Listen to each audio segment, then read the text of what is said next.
तो जैसा कि पिछले एपिसोड में हमने देखा, सिंघे को पता चल जाता है कि उनके बीच में इम्पोस्टर कौन है और उसे ये लग रहा था कि वह इन सभी में सबसे ज़्यादा पावरफुल है और वो चाहे तो इन लोगों को एक ही बार में मार सकता है, लेकिन वह इसके बारे में किसी को भी नहीं बताता। और अब हम देखते हैं कि वह लोग बात कर रहे थे और अब रात का टाइम दिखाया जाता है जहाँ पर सभी लोग सो गए थे और सिंघे अभी तक यहाँ पर बैठकर अपनी कल्टीवेशन प्रैक्टिस कर रहा था। तभी सिंघे के पास लिंगोंग आता है जो उससे बात करना चाहता था और उससे कहीं अकेले में चलने को कहता है। सिंघे उसकी बात मान जाता है और वह लोग उन सभी से दूर एक पहाड़ की चोटी पे आ जाते हैं। तभी लिंगहोंग सिंघे से पूछता है कि सिंघे को कब पता चला कि वही इम्पोस्टर है। इस पर सिंघे कहता है, मुझे तुम्हारे ऊपर पहले से ही शक था। जिस पर लिंगहोंग कहता है, हाँ शायद तुम्हें मेरे इस डीमन एक फॉर्म की वजह से पता चल गया होगा। जिस पर सिंघे कहता है, नहीं इसमें इसकी कोई बात नहीं, मुझे बस तुम पर पहले से शक था। दरअसल मुझे खुद नहीं पता था कि रियल इम्पोस्टर कौन है, मैं तो बस देखना चाहता था, इसलिए मैंने किसी को नाम नहीं बताया क्योंकि मैं जानता था जो भी है वह रात को ज़रूर मुझसे बात करने आएगा। और अब तुम मेरे सामने खड़े हो तभी, और अब तुम बताओ तुमने ऐसा क्यों किया। जिस पर लिंगहोंग यही कहता है कि सब कुछ सही चल रहा था, तुम भी मुझे नहीं पहचान पाते अगर मेरे पास ये ब्लड डीमन हैंडशेक नहीं होता, और ऐसे ही सब कुछ चलता रहा तुम मुझे पहचान ही नहीं पाते। सिंघे को सुनकर गुस्सा आया था, वह उसके पीटने वाला था। कहता था, लिंगहोंग मुझे बताओ तुमने इतने सारे इनोसेंट लोगों को क्यों मारा। इस पर वह बताता है कि वो एक बहुत ही छोटी फैमिली में पैदा हुआ था। उसके फादर और अंकल किंग नॉर्थन किंग की कंट्री में एक सोल्जर थे, लेकिन आज से हुई 7 साल पहले वॉर में उसके अंकल मारे जाते हैं और जो नॉर्थन किंग था वह हार जाता है और वह अपनी हार का जिम्मेदार मेरे फादर को मानता था, इसलिए उसने मेरे फादर को कैद कर लिया। और उन्हें कैद करने के बाद उन्होंने इस जंग का ऐलान भी कर दिया कि वह सिर्फ मेरे फादर की वजह से हारा। और मुझे पता चलता है 2 दिन बाद कि मेरे फादर ने उसी जेल के अंदर सुसाइड कमिट कर ली, लेकिन मुझे पता है मेरे फादर इतनी कमज़ोर नहीं थी कि वह सुसाइड कमिट करें। मुझे बहुत अच्छे से पता है उन्हें ज़रूर उस नॉर्थन किंग ने ही मारा होगा क्योंकि वह नहीं चाहता था किसी को भी पता चले कि मेरे फादर ने इस जंग की हारने की वजह नहीं थे। तभी वह सिंघे से कहता है, सिंघे तुम बहुत ज़्यादा अच्छे हो, तुम भी तो अपनी आंटी का बदला लेना चाहते हो उनकी डेथ का आयुम फैमिली से। अगर तुम चाहो तो मेरे साथ मिल जाओ, हम तुम्हारी आंटी का भी बदला लेंगे और तुम्हारी फैमिली को और उसकी फैमिली को डिस्ट्रॉय कर देंगे, आयुम फैमिली को।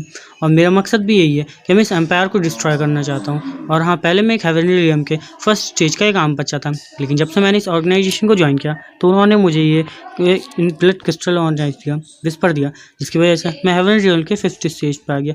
तुम भी मुझे ज्वाइन कर लो और फिर हम साथ में मिलकर इन सभी का बदला लेंगे। सिंघे कहता है, तुम इस एम्पायर को नष्ट करना चाहते हो, बहुत बढ़िया, और इसके लिए तुम किसी को भी मार सकते हो, जबकि तुम्हें ये नहीं पता कि जब ये कंट्री डिस्ट्रॉय हो जाएगी जिसकी वजह से डीमन लॉर्ड आज़ाद हो जाएगा और वह इतना पावरफुल होगा कि उसको फिर यहाँ पर कोई भी कंट्रोल नहीं कर सकता, फिर वह उसको कोई नहीं रोक पाएगा और वह बहुत सारे बेगुनाह लोगों को मारेगा और वो बाहर आकर पूरी सिटी को तबाह कर देगा और इस जगह को जलाकर राख कर देगा।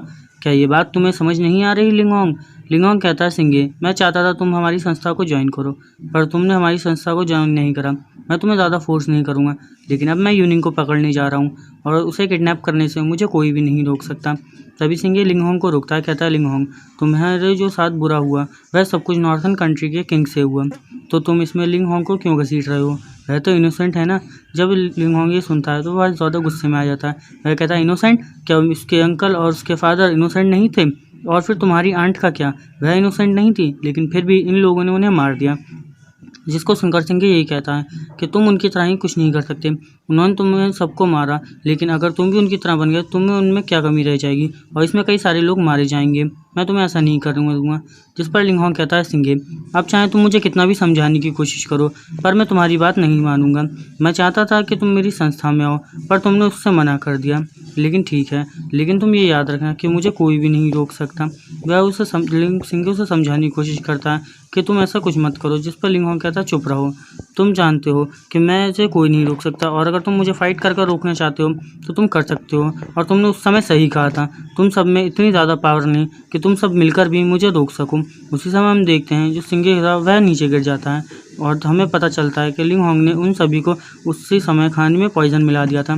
सिंघे कहता है, आखिर तुमने ऐसा क्यों किया।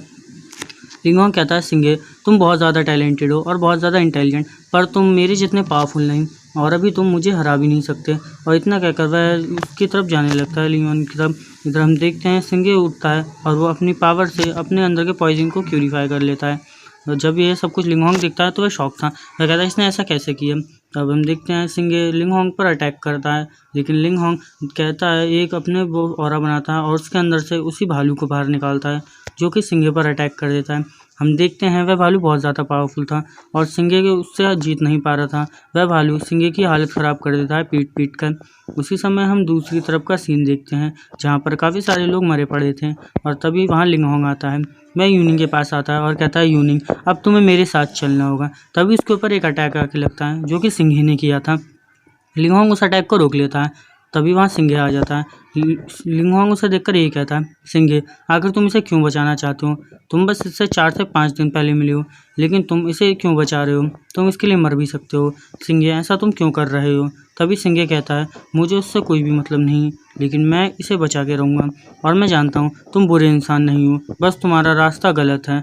तुम इस रास्ते पे गलत जा रहे हो। मेरे दोस्त वापस आ जाओ। इधर हम देखते हैं जो लिंग होंग था वह कहता है, सिंघे तुम जानते हो तुम मुझसे पावर में ज़्यादा नहीं, मैं तुम्हें आराम से हरा सकता हूँ और अब चाहे मुझे इसे ले जाने के लिए तुम्हें मारना पड़े तो मैं तुम्हें ही मार दूँ। ये कहकर वह अपने स्पीयर से उस पर अटैक कर देता है। हम देखते हैं सिंघे उस स्पीयर को नहीं रोक पाता। तभी बीच में आंग सुंग आते उन स्पीयर्स को अटैक को अपने ऊपर ले लेती है और यहाँ पर आंग सुंग की हालत काफ़ी ज़्यादा ख़राब हो जाती है। इसको देखकर सिंघे और लिंग होंग दोनों ही घबराने लगते हैं। तभी लिंग होंग कहता है, सिंघे जल्दी से अपनी स्टार पावर की मदद से इसे हील करो। सिंघे भी तुरंत आंग सुंग के पास जाकर उसे हील करने लगता है और उससे कहता है, लिंग होंग तुम्हें और कितने लोगों को मारोगे? तुम कई सारे बेगुनाह लोगों को मार चुके हो सिर्फ अपने एक गोल को अचीव करने के लिए। जिसको सुनकर लिंग होंग यही कहता है, वहाँ इसका कोई भी इंटेंशन नहीं था किसी को भी हर्ट करने का, लेकिन ये सामने आ गई और वो यहाँ से बाइलिंग को लेकर ही जाएगा। इसको सुनकर जो सिंघे था उसे बहुत ज़्यादा गुस्सा आती है। वह कहता है, उसके होते हुए तुम यहाँ से किसी को भी कुछ भी हर्ट नहीं कर सकते और ना ही बाइलिंग को अपने साथ ले आ सकते हो। सिंघे की इतनी पावर देखकर लिंग होंग भी घबराने लगता है क्योंकि इस समय उसकी पावर बहुत ज़्यादा थी, लेकिन फिर भी अपनी हिम्मत बनाकर उससे लड़ने के लिए आगे जाता है। तभी वहाँ पर चूसिंग आ जाता है और कहता है, लिंग होंग अब हमें जाना होगा क्योंकि यहाँ पे रॉयल गार्ड आ रहे हैं। जब ये बात लिंग होंग सुनता है तो वह कहता है, क्या वह इतनी जल्दी आ गए? तभी वह वहाँ से जाने लगता है और सिंघे को एक पिल निकाल के देता है। कहता है, इसे आन सुंगिंग को खिला दो जिससे उसकी हेल्थ काफ़ी ज़्यादा अच्छी हो जाएगी। इसको सुनकर सिंघे आन सुंगिंग के पास जाता है और उसे एक पिल खिला देता है। तभी हम देखते हैं जब लिंग होंग और चूसिंग यहाँ से जा रहे थे तभी रॉयल गार्ड वहाँ पे आ जाते हैं और उन्हें चारों ओर से घेर लेते हैं। तभी एक रॉयल गार्ड बाइलिंग के पास जाता है और कहता है, प्रिंसेस हमें आने में देर हो गई, प्लीज़ हमें माफ़ कर दीजिए। तभी बाइलिंग यही कहती है, तुम जाओ और जाकर चूसिंग और लिंग होंग को पकड़ के मेरे पास जिंदा लेके आओ, मैं उन्हें पनिशमेंट दूंगी। इसको सुनकर रॉयल गार्ड उनको पकड़ने के लिए जाते हैं। अब ये देखकर चूसिंग और लिंग होंग भी अब फाइट के लिए तैयार हो गए थे, लेकिन हम देखते हैं जो रॉयल गार्ड थे उनकी पावर कुछ ज़्यादा ही थी। वह ऐसे ही लिंग होंग और चूसिंग को हरा देते हैं। एक गार्ड जो लिंग होंग के ऊपर अटैक करता है जिससे वह काफ़ी ज़्यादा घायल हो जाता है। तभी जो गार्ड था वह अपनी पूरी पावर की मदद से काफ़ी ज़्यादा बड़ा हमला बनाता है और लिंग होंग के ऊपर अटैक करता है, लेकिन तभी सिंह के बीच में आकर अपनी आइस बॉल से उसे बचा लेता है। तभी जो गार्ड था वह यही कहता है कि तुम कौन हो और तुम हमारे बीच में क्यों आ रहे हो? लिंग होंग भी यही कहता है, सिंघे तुम मुझे क्यों बचा रहे हो? इससे तुम्हारी जान भी खतरे में आ जाएगी। तभी सिंघे कहता है, तुम मेरे दोस्त हो और मैं तुम्हें बचाने के लिए कुछ भी करूँगा। इसी के साथ हमारा एपिसोड खत्म हो जाता है। Thank you for watching this video. Channel पर नए तो वीडियो को लाइक, चैनल को सब्सक्राइब जरूर करें।